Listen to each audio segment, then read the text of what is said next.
Assalamualaikum warahmatullahi wabarakatuh. Sahabat yang dirahmati Allah Subhanahu wa Ta'ala, syukur alhamdulillah kita masih bisa bertemu kembali.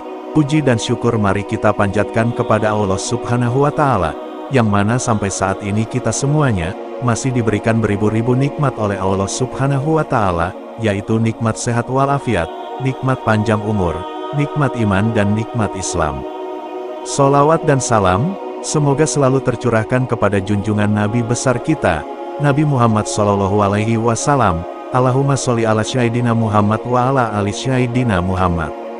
Sahabat yang dirahmati Allah Subhanahu wa Ta'ala, dimanapun berada semoga para sahabat selalu dalam lindungan Allah Subhanahu wa Ta'ala, selalu diberikan kemudahan, keberkahan, dilapangkan rezekinya, dipanjangkan umurnya, dan diampuni segala dosanya oleh Allah Subhanahu wa Ta'ala. Amin ya Allah ya Robbal Alamin. Mari bersama-sama kita mengucapkan amin di kolom komentar. Sahabat yang dimuliakan Allah, Islam adalah agama kebijaksanaan, akal dan hikmah. Dari sejak awal diturunkannya sejak masa Nabi Adam, Islam telah mempersembahkan ajaran-ajarannya yang dipenuhi cahaya hikmah yang menjadi suluh pelita perjalanan umat manusia. Ya, Islam telah melahirkan pribadi-pribadi terpilih dari rahim suci ajarannya. Sejarah telah mencatat dengan sangat baik betapa banyak sosok-sosok agung nan cemerlang yang menghiasi cakrawala kebijaksanaan yang terlahir, dibimbing dan dibesarkan oleh ajaran Islam yang suci. Bahkan di kitab suci Al-Quran, hampir sepertiga isinya menceritakan tentang kisah-kisah orang-orang yang terdahulu, baik mereka yang ingkar seperti Firaun dan Qarun, maupun mereka yang taat dan menjadi kebanggaan kebijaksanaan seperti para nabi, alim ulama dan mereka yang dekat dengannya. Yang mana melalui perantaraan merekalah kita bisa mengambil pelajaran dan mereguk hikmah suci ilahi ini. Salah satu kisah yang terkenal yang disebutkan oleh Al-Quran mengenai kebijaksanaan dan hikmah orang-orang terdahulu. Artinya, maka berjalanlah keduanya, hingga tatkala keduanya berjumpa dengan seorang anak, maka Khidir membunuhnya. Musa berkata, "Mengapa kamu membunuh jiwa yang bersih, bukan karena dia membunuh orang lain? Sesungguhnya kamu telah melakukan suatu yang mungkar." Begitu terkenalnya kisah ini hingga ia sampai diabadikan oleh Allah SWT dalam kalam sucinya, yang mana ini menandakan nilai penting kisah ini dan kedalaman hikmahnya. Ini jelas karena mustahil Allah meletakkan dalam Al-Quran firman-Nya yang tidak mempunyai makna. Namun ketika sekilas membaca kisah yang diabadikan dalam salah satu ayat Al-Quran di atas, kita seolah-olah melihat sebuah kontradiksi yang sangat keras. Bagaimana tidak, ayat di atas menyajikan kisah tentang salah seorang Nabi Allah yang dipuji oleh Allah mempunyai ilmu khusus, yaitu Nabi Khidir, yang mana sebagai seorang Nabi ia sudah sepatutnya bersikap lembut dan penuh kasih sayang. Apalagi terhadap seorang anak. Namun pada ayat di atas disebutkan dengan jelas tindakannya yang langsung membunuh seorang anak gulam yang baru saja ditemuinya di suatu desa. Anak yang sama sekali tidak dikenalnya. Bukankah ini merupakan sebuah keganjilan yang sangat mencolok? Bagaimana bisa seorang nabi yang dipuji ilmunya oleh Allah Subhanahu wa Ta'ala dalam Al-Quran melakukan hal seperti ini? Bagaimana seorang nabi bisa dengan mudahnya menumpahkan darah seorang anak yang tak berdosa? Bahkan Nabi Musa, sendiri yang saat itu sedang mengiringinya pun yang notabene-nya sama-sama nabi sampai melanggar janjinya sendiri untuk tidak membuka mulutnya dan memprotesnya dengan keras. Jika Al-Quran adalah kitab yang penuh hikmah, dan tidaklah semua isinya kecuali hikmah dan kebijaksanaan, maka gerangan apa yang dikehendaki Allah dengan mengabadikan kisah ini di Al-Quran? Bukankah ini seperti menorehkan tinta hitam pada kertas putih bersih semata? Tidakkah Allah Subhanahu wa Ta'ala malah mencederai nabinya sendiri dengan kisah ini? Tidakkah ia malah memaklumatkan ketidaksempurnaannya dengan hal ini? Tentu saja, jawabannya adalah tidak. Justru sebaliknya, jika kita pahami dengan lebih teliti, kita akan menemukan kebijaksanaan dan hikmah yang sangat besar di dalamnya. Sahabat yang dimuliakan Allah, mari kita bahas bersama-sama. Sebelum kita membahasnya dengan lebih rinci dan memecahkan kemusyrikan ini, kita harus terlebih dahulu mengetahui beberapa hal dasar yang akan kita jadikan pijakan awal pembahasan ini. Dalam hal-hal tersebut adalah 1. Al-Quran menyebutkan bahwa Nabi Khidir alaihi salam adalah hamba Allah subhanahu wa ta'ala yang memiliki ilmu dan rahmat khusus ilahi. 2. Beberapa ayat dan riwayat yang ada memberi pemahaman bahwa terbunuhnya anak yang baru baligh gulam tersebut bukanlah akibat dari tindakan yang dilakukan karena kebencian, hawa nafsu atau amarah. 3. Kematian anak tersebut di tangan Nabi Khidir atas perintah dan izin Allah subhanahu wa ta'ala. 4. Tanpa diawali dialog atau percekcokan antara Nabi Khidir alaihi salam dengan anak tersebut, Nabi Khidir alaihi salam sengaja dengan penuh kesadaran membunuh anak tersebut. Jadi pembunuhan ini bukan kebetulan atau kecelakaan, ketidaksengajaan. 5. Ayah dan ibu dari anak yang dibunuh tersebut adalah orang-orang mukmin yang mendapat anugerah khusus dari Allah subhanahu wa ta'ala. Nabi Khidir ketika itu sangat mengkhawatirkan kedua orang tuanya, si anak menjadi kafir dan sesat karena perangai buruk anak tersebut kelak. 6. Merujuk ayat-ayat terkait peristiwa ini serta riwayat-riwayat dari para imam maksum alaihi salam, dapat dipahami bahwa Allah subhanahu wa ta'ala hendak mengaruniai seorang anak perempuan kepada sepasang suami istri tersebut sebagai gantinya. Kelak dari rahim anak perempuan ini lahir nabi-nabi. Berdasarkan riwayat-riwayat tersebut, sekitar 70 nabi yang lahir dari keturunan anak perempuan tersebut. Sedangkan anak laki-laki tersebut menjadi penghalang lahirnya nabi-nabi tersebut. 7. Anak laki-laki yang dibunuh Nabi Khidir tersebut tenggelam dalam kekufuran dan tiada harapan sedikitpun untuk menerima hidayah. Kekufuran serta keingkaran terhadap kebenaran mengakar di dalam hatinya, kendati secara lahiriah tampak seperti seorang suci. Dengan kata lain, kejahatan anak laki-laki tersebut adalah kufur atau murtad secara fitrah dan balasan setimpal bagi orang seperti ini tidak lain adalah hukuman mati. 8. Kematian anak laki-laki tersebut membawa manfaat yang sangat banyak diantaranya adalah terpeliharanya iman kedua orang tuanya.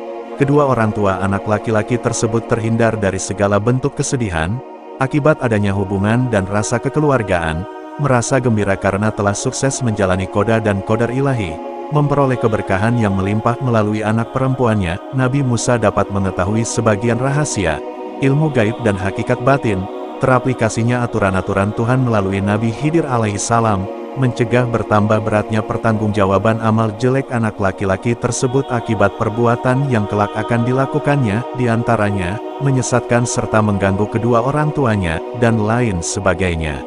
Sahabat yang dimuliakan Allah, setelah kita mengetahui fakta-fakta di atas, maka hal penting lain yang harus kita perhatikan adalah bahwa di antara sifat kesempurnaan kamaliyah Allah subhanahu wa ta'ala adalah sifat hakim, maha bijak. Sifat ini termanifestasi baik pada tataran takwini ataupun tasyri'i. Walaupun mungkin saja semua orang tidak mengetahuinya kecuali hanya beberapa orang yang tahu tentang sebagian rahasia keberadaan alam.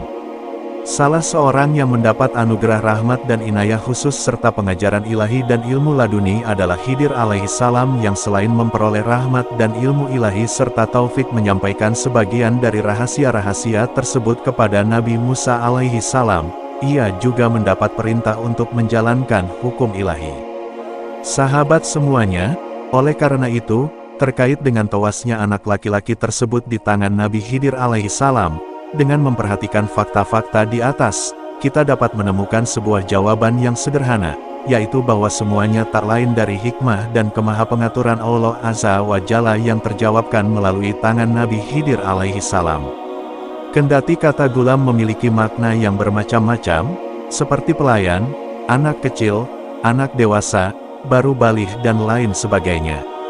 Akan tetapi makna yang dianggap sesuai pada ayat-ayat 74 dan 80 surat Al-Kahfi, adalah anak laki-laki yang baru baligh yang baru tumbuh kumisnya dan sesuai pula dengan sebagian ayat dan riwayat. Karena itu berdasarkan hal ini dapat dikatakan bahwa seseorang yang tewas di tangan Nabi Khidir alaihi salam itu adalah seorang anak laki-laki yang baru baligh dan bukan seorang anak kecil. Sahabat yang dimuliakan Allah, kemudian, kematian anak laki-laki tersebut tidaklah diawali dengan dialog atau percekcokan yang memunculkan rasa amarah dan emosi atau karena nafsu jahat. Nabi Khidir sama sekali tidak bertengkar dan bersilang pendapat dengan pemuda itu, akan tetapi beliau langsung membunuh anak itu dengan pedang.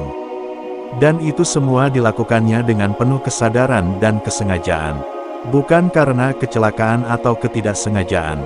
Nabi Khidir melakukan hal ini tanpa ada rasa ragu sedikitpun dalam hatinya dan mengamalkannya sesuai dengan ilmu ilahi dan batini yang dianugerahkan Allah padanya. Walhasil bahwa peristiwa ini bukanlah sebuah kejadian yang bersifat kebetulan. Dan berdasarkan ma'arif Al-Quran dan kalimat-kalimat agung para imam masum serta tinjauan filsafat, bahwa di alam ini tidak ada istilah kebetulan.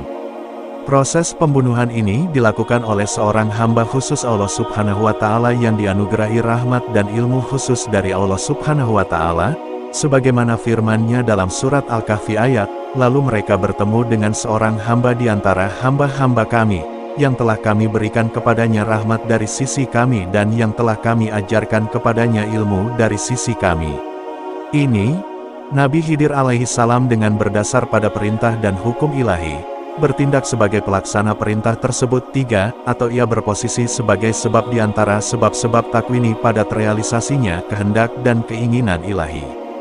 Sedangkan Nabi Musa alaihi salam saat itu bertindak berdasarkan pada hukum ilahi yang lain yang ada di bawahnya, yaitu hukum tasyri'i atau syariat. Karena itulah Nabi Musa memprotes tindakan Nabi Khidir yang menurutnya tidak sesuai. Baru setelah dijelaskan oleh Nabi Khidir, Nabi Musa menerimanya dan tunduk padanya. Di sisi lain, ayah dan ibu anak laki-laki tersebut adalah orang-orang mukmin yang Allah Subhanahu wa Ta'ala karunia inayah dan taufik khusus. Dan berdasarkan ilmu zatnya Allah tahu bahwa kalau anak laki-lakinya itu hidup, maka kedua orang tua tersebut akan terjerumus ke dalam fitnah, kekufuran dan kesesatan yang luar biasa di masa mendatang. Dengan alasan ini Allah Subhanahu wa Ta'ala memerintahkan kepada Nabi Khidir untuk membunuh anak laki-laki tersebut dan dengan inayah ini Allah Subhanahu wa Ta'ala memberikan makam kemuliaan khusus kepada kedua orang tua tersebut di akhirat. Bersandarkan pada riwayat-riwayat yang sampai ke kita, dapat dikatakan bahwa Allah Subhanahu wa Ta'ala hendak mengganti anak laki-laki tersebut dengan melihat keimanan serta kesabaran yang dimiliki oleh orang tua itu dengan seorang anak perempuan yang lahir dari keturunannya sekitar 70 nabi. Dan ini merupakan balasan pahala yang lebih baik dan sebuah rahmat yang lebih dekat dan lebih banyak. Sahabat yang dimuliakan Allah, laki-laki yang disebutkan di atas adalah seorang laki-laki kafir, atau murtad secara fitrah, di mana tidak ada sedikit pun harapan pada dirinya untuk memperoleh cahaya petunjuk dan hidayah ilahi. Kalau hidup, ia tidak hanya semakin larut dan tenggelam dalam kerusakan dan kejahatan, tapi ia juga akan berbuat sesuatu yang menyebabkan orang lain, khususnya orang tuanya ikut tersesat. Jadi kematiannya itu merupakan akibat dari kekufuran atau kemurtadannya serta tidak ditemukan tanda-tanda sedikit pun kalau ia akan beriman dan meninggalkan kekufuran, dan Nabi Khidir alaihi salam dengan ilmu laduninya tahu akan hal itu, kendati secara lahiriah Nabi Musa alaihi salam tidak punya pengetahuan akan hal itu.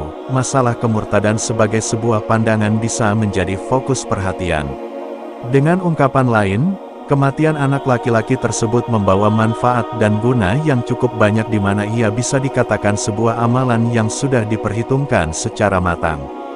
Dan juga merupakan sebuah lingkaran mata rantai alam semesta yang indah ini, dan merupakan sebuah tanda dari hikmah dan kekuatan ilahi serta sebuah rahasia dari ribuan rahasia tersembunyi alam semesta ini. Di antara rahasia-rahasia tersebut adalah, kedua orang tua mukmin dari anak laki-laki tersebut dapat terhindar dari bahaya kesesatan yang mungkin saja menimpa mereka akibat adanya hubungan rasa kekeluargaan dengan anak laki-lakinya itu. Mereka telah menunjukkan kesabaran, kerelaan serta kepasrahan atas qada dan qadar Allah Subhanahu wa Ta'ala sehingga berhasil dan sukses menjalani ujian ilahi. Guna terrealisasinya keinginan dan kehendak ilahi dan penganugerahan seorang anak perempuan yang merupakan sumber keberkahan, maka Allah Subhanahu wa Ta'ala memerintahkan kepada Nabi Khidir alaihi salam untuk membunuh anak laki-laki kafir tersebut yang mana dianggap sebagai penghalang.